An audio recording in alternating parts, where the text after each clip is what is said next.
the next thing I wanted to discuss that I think people who are new to tarot have a hard time figuring out what's the best practice to use is how to clean your cards. How do you cleanse your cards? There's several different ways you can do this. And I've kind of done all of these ways, and this is the way that I think works best. Some people like to cleanse them in the moonlight. If you set them in like the windowsill or something and on a full moon, you can cleanse them in the moonlight. I do that occasionally, maybe every couple years if there's some big, awesome super moon or something. But be careful with doing stuff like that, especially in like a windowsill. I live in the Pacific Northwest and there's a lot of rain, and there can be leaky windowsills. There can be just kind of cold, damp houses basically.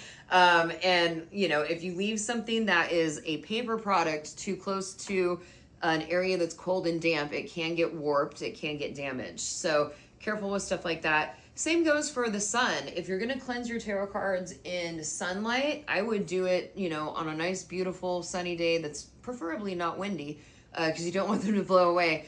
But, you don't want to leave them out there in the sun too long, because then you're going to get kind of faded pictures at some point.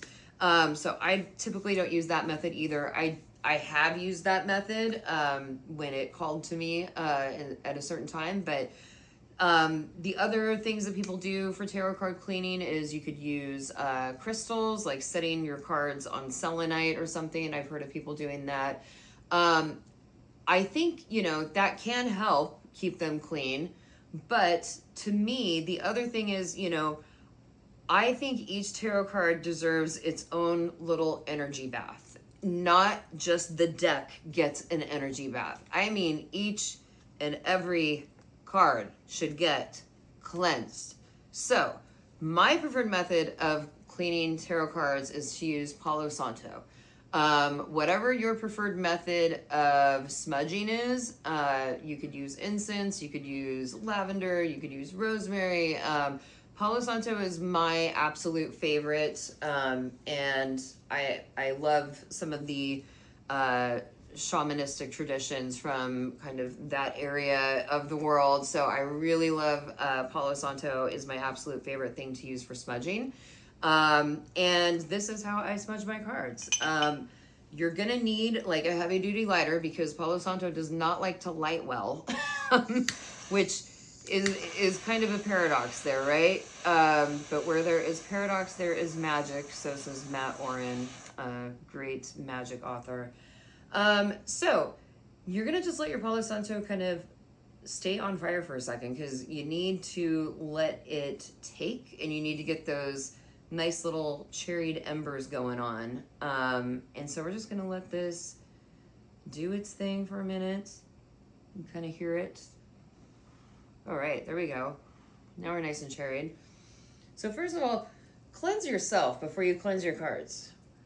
You don't want to like give your cards an energy bath, but you're over here all kind of still yucky.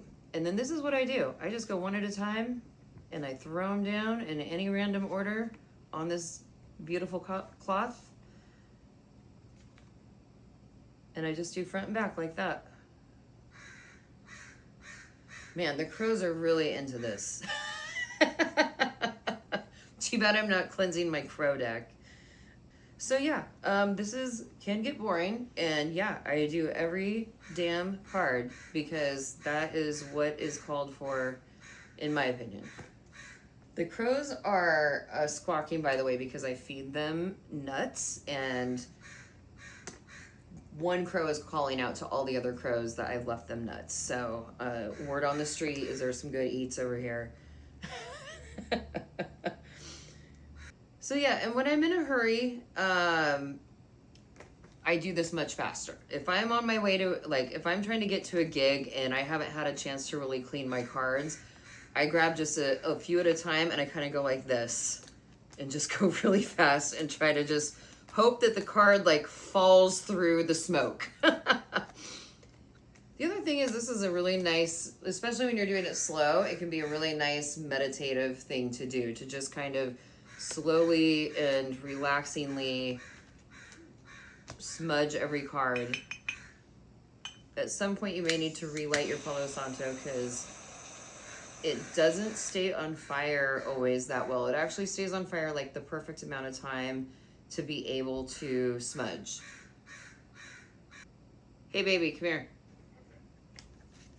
Can you please take the camera and film this guy because he's interrupting my video, and so I've talked about it, but just like, so there's the crow. He sees the nuts that I threw. Oh, he's flying away now. But he's been telling all of his friends that there's nuts over there that I threw them, so